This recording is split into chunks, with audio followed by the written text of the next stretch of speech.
Bom dia, cara aluno do nono ano, aqui é a professora Daiane falando com você para mais uma aula online.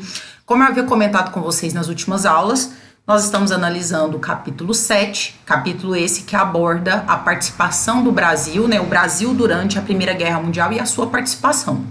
Bom, então nós já analisamos algumas questões importantes, inerentes à participação do Brasil na guerra, o contexto político interno, o que estava acontecendo, o que arrasta, o que leva o Brasil a participar desse conflito.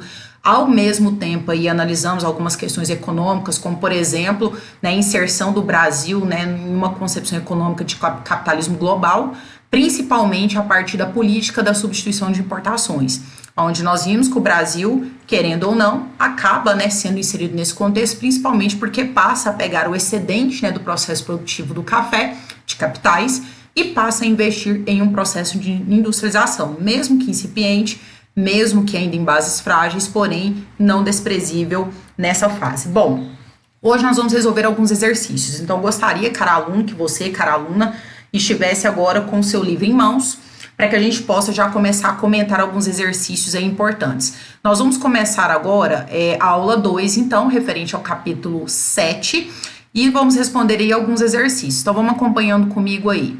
Bom, você tá aparecendo aí na tela do seu computador agora o exercício 4. Então, só esclarecendo, nós vamos responder alguns exercícios agora considerados aí por mim, separados por mim, para que a gente possa fazer uma discussão em conjunto, e outros exercícios ao final desta aula eu estarei citando lá para vocês, marcando para vocês a tarefa de casa, tá bom? Que aí já vai ficar para entrega na semana seguinte. Então, peço a atenção de vocês para trazerem essas tarefas em dia. Nós estamos fazendo a correção, estamos fazendo as anotações na planilha, está sendo passado para a coordenação e é também atividade avaliativa. Logo, irá valer nota, galera, se liga, tá bom? Então, vamos lá, meninos. Exercício 4, página 126, acompanhando comigo. Olha só. Vamos lá. Com base no conteúdo apresentado até aqui, responda as questões a seguir.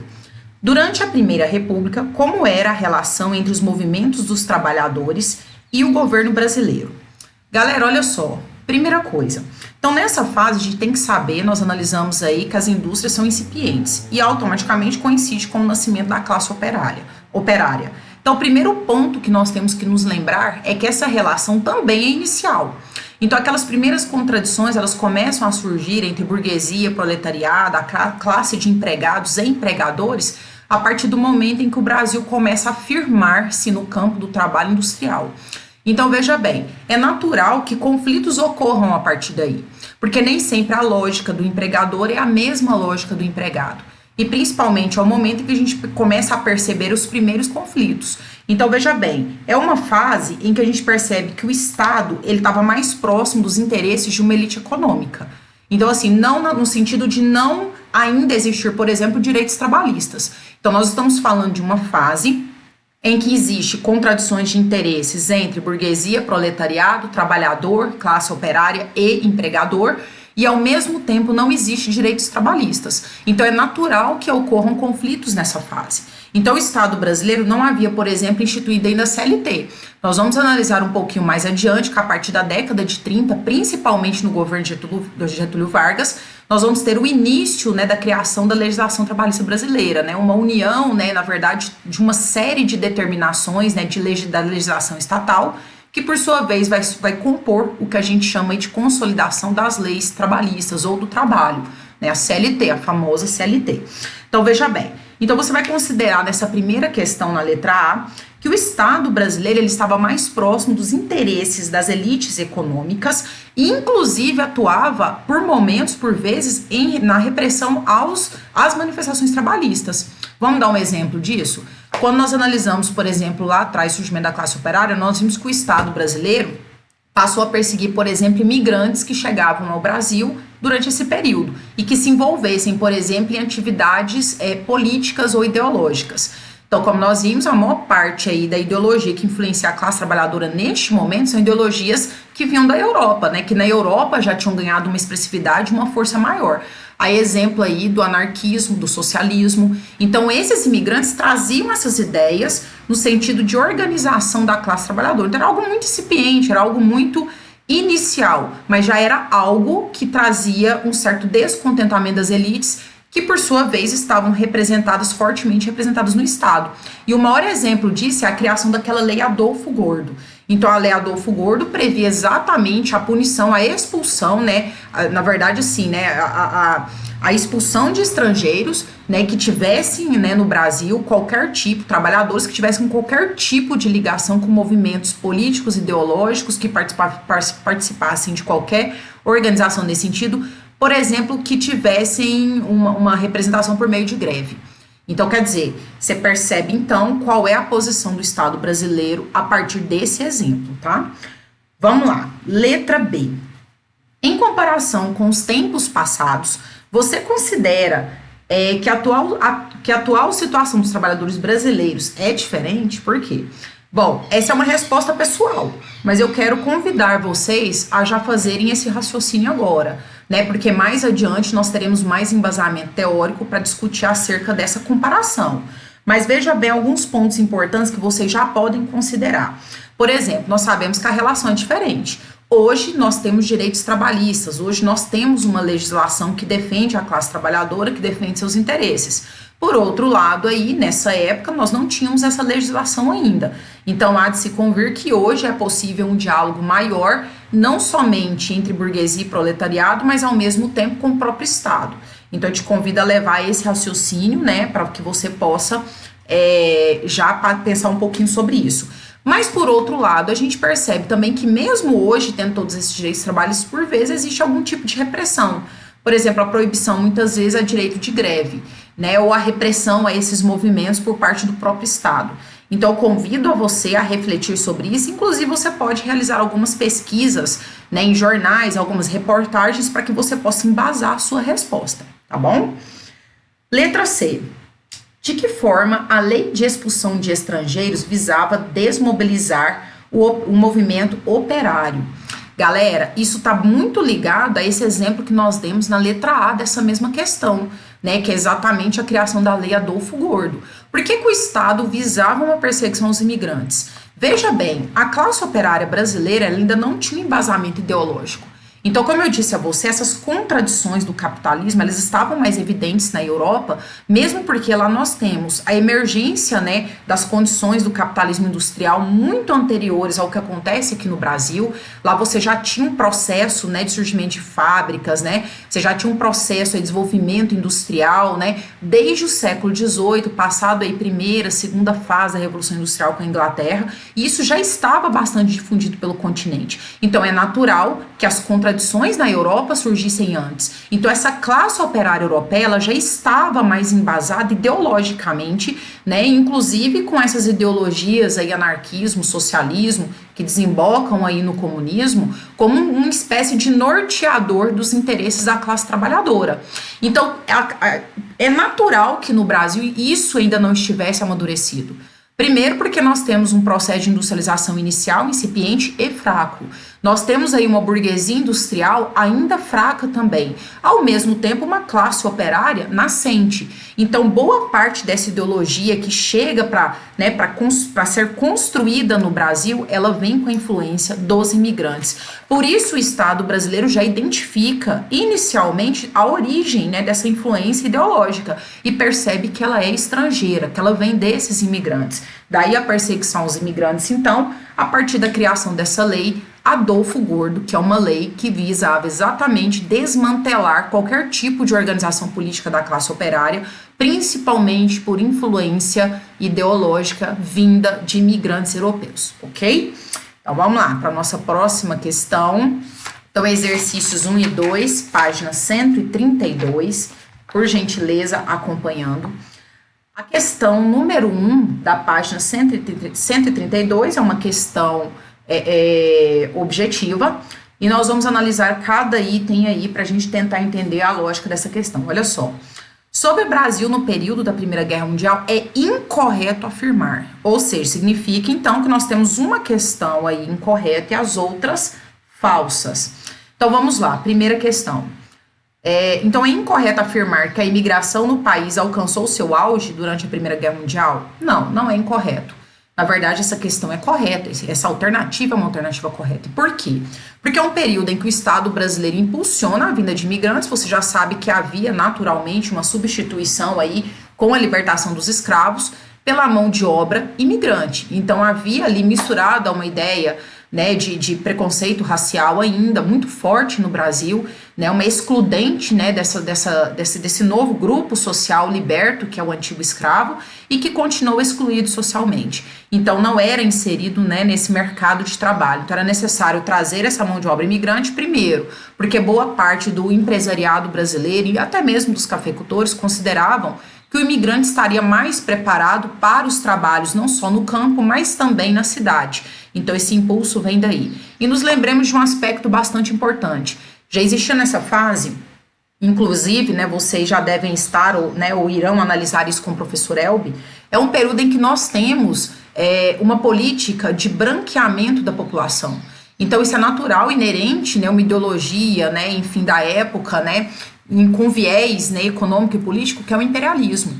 Então, vários países acabam, né, inserindo ideias, né, dessa postura imperialista europeia também aqui na América. E o Brasil é um exemplo. Então, o Brasil, naturalmente, nesta fase, acreditava em um processo de branqueamento da população. Então, somado ao fato de que o imigrante era considerado mais capacitado, mais preparado para o trabalho industrial, para o trabalho também no campo, somado ao fato da exclusão social do escravo, do elemento ex-escravo liberto a partir de então, nós temos essa teoria de branquização, que era uma ideia, segundo os pensadores imperialistas aí, de purificação racial. Então eu iria trazer o elemento branco para o Brasil, europeu, para promover aí uma mistura racial e automaticamente, ao longo do tempo, uma purificação.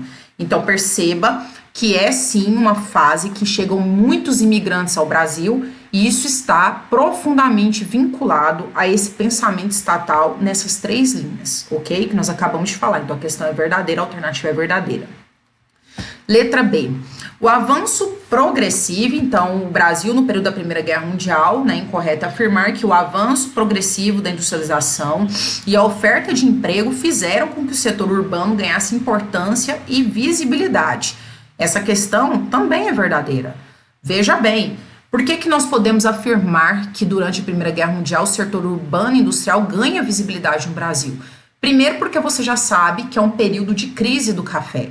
Há uma diminuição das exportações de café no Brasil nessa fase, principalmente porque o Brasil, o café, como nós vimos, era o principal gênero de exportação, porém considerado supérfluo por muitas nações que estavam em guerra. Então, veja bem, havia esforços dos países que estavam em conflito em fazer investimentos necessários, não só na indústria armamentista, mas em gêneros de primeira necessidade. O café não era considerado um gênero de primeira necessidade. Então, veja bem, para não causar um prejuízo maior, o Brasil acaba naturalmente investindo em uma industrialização, tanto, né, dentro daquela lógica da substituição de importações, que visava o abastecimento do mercado interno, mas que acabou também contribuindo para que o Brasil vendesse para outras nações que estavam em conflito também, em especial os países que compunham a Tríplice Entente, pelo qual o Brasil proverá um alinhamento definitivo, mas ao final da guerra. Então, veja bem, então é verdadeira. Querendo ou não, então, nós temos um progressivo investimento na industrialização e com isso, obviamente, aumenta a oferta de emprego, né, no meio urbano, na cidade. Então, a questão é verdadeira, tá? Letra C, galera, acompanhando. As condições de trabalho dos operários eram favoráveis, uma vez que havia uma legislação trabalhista que garantia a preservação dos direitos dos trabalhadores. Completamente falsa. Inclusive, nós já analisamos na questão anterior. Primeiro, que não há legislação trabalhista ainda. Nos lembremos, novamente, o processo de industrialização ele é incipiente, ele é nascente, ele está no início, então ainda não existe uma carga, né, de legislação trabalhista estabelecida. Isso ocorrerá alguns anos à frente, nós iremos verificar isso.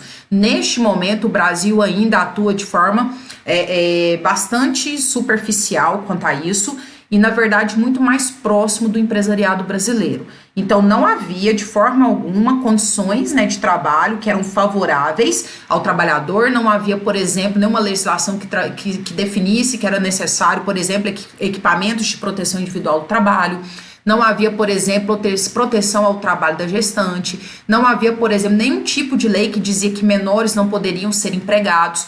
Tudo isso era permitido. Não havia nem mesmo uma legislação, para você ter uma ideia, que regulasse a quantidade de horas que o trabalhador deveria trabalhar, como hoje. Então, quer dizer, não há nenhum tipo de legislação trabalhista nessa fase que preserve os direitos dos trabalhadores. Então, essa é a questão incorreta e você vai marcar, então, a letra C, beleza? Mas vamos ver porque cadê é incorreta também. Porque cadê é correta, melhor dizendo. Então, primeiro, a Primeira Guerra foi responsável por um crescimento industrial do país em razão da prática política de substituição de importações. Corretíssimo. Né? Então, você já sabe que esse é um período, sim, em que nós temos aí um crescimento, né, da atividade industrial, principalmente porque o Brasil passa a manter não somente uma produção para o seu mercado interno, como também para o mercado externo, na política de substituição de importações. Correto, galera? Então, beleza. Letra C, incorreta. Questão 2, acompanha comigo, cara aluno, vamos lá.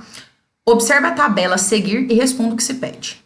Veja bem essa tabela que está aparecendo agora na tela do seu computador, você que está acompanhando também pelo livro. Veja bem, nós temos aí um número de fábricas e operários no Brasil em 1920. Então, nós temos aí, você está vendo todas as regiões do Brasil, você está vendo na segunda coluna o número de fábricas e, por fim, o número de operários. Perceba claramente que a região sudeste é a região que tem o maior número de fábricas, em que surge o maior número de fábricas e automaticamente a região com o maior número de trabalhadores, né, com a classe operária aí mais dominante se comparada aos outros estados. E aí nós já vamos direto para a letra B, você depois irá responder a letra A como tarefa de casa, estará marcada no final deste capítulo, mas vamos para a letra B. De acordo com a tabela, a região sudeste era a que apresentava o maior número de fábricas. Tomando como base as discussões do capítulo, explique por que ocorreu este fenômeno. Galera, olha só, nós já vimos que está bem claro, né, durante as aulas, que a região sudeste ela acaba se destacando, né, como a região que irá se desenvolver mais em termos de industrialização, é a região que terá a maior, né, quantidade de habitantes das cidades, os núcleos urbanos serão maiores, com o maior, né, número de trabalhadores, justamente porque é o período em que a gente percebe que o excedente de capitais da produção de café passa a ser desviado para o processo de industrialização. Então, lembrando mais uma vez, é comum que o cafeicultor tivesse negócios no campo, mas ao mesmo tempo na cidade. Então, é um período em que você percebe que há também uma negociação, né, desses, né, latifundiários no meio urbano, que há um desvio desse capital para investimento em atividades industriais ou comerciais e que naturalmente levam ao crescimento das cidades, com atração maior de pessoas, né, um número maior de pessoas sendo aí, portanto, atraídas pela oferta de emprego. E é um período de crise econômica. E durante a crise econômica, a população busca, portanto, um refúgio, geralmente, nas cidades, buscando aí melhores condições de vida com oferta de emprego. Então, você pode considerar isso na sua resposta. Justamente esse fator é o fator de atração e de crescimento, segundo a tabela, para a região sudeste. Beleza? Então, olha só, na sequência, acompanha aí comigo o exercício 5, da página 133. Galera, esse aqui é um exercício com análise de imagem, de charge. Esse tipo de exercício é muito importante, exercícios com tabela, exercícios com charge, são exercícios que geralmente são cobrados no modelo Enem, provas do Enem, tá? Então é interessante, seja questão discursiva, seja questão objetiva, você se ligar a esse tipo de elemento de informação, porque e de significância também, você tem que analisar tudo isso, porque são questões que geralmente são mais criativas e são questões que geralmente caem aí na prova do Enem. Então vamos ligar aí para essa dica. Questão número 5, vamos lá. Analise a charge e faça um exercício de leitura da imagem apresentada, considerando a participação do Brasil na Grande Guerra. Quem são os personagens presentes nessa imagem? Que crítica é feita na charge? Galera, olha só. Se você perceber, essa primeira charge aqui, o Brasil na Guerra, é a charge que compõe a questão. Porém, eu trouxe uma segunda, que é essa daqui para vocês. O sem teto, aí tá vendo? Tá escrito aí, ó. Mas ao final, na Rua da Amargura, né? Então, nós temos aí, eu trouxe mais essa charge para que a gente possa pensar um pouquinho acerca do que está sendo trabalhado na própria questão, porque a questão dá para trabalhar a análise das duas charges. Então, a primeira coisa, analisar a charge, tá? O que você está vendo nessa primeira charge aqui? Você está vendo o título, Brasil na Guerra, e você tem aqui a imagem de um samurai maior, essa figura maior, E aqui embaixo você tem uma mesa com alguns alimentos, né, crianças, uma família, né, o pai, a mãe e os dois filhos.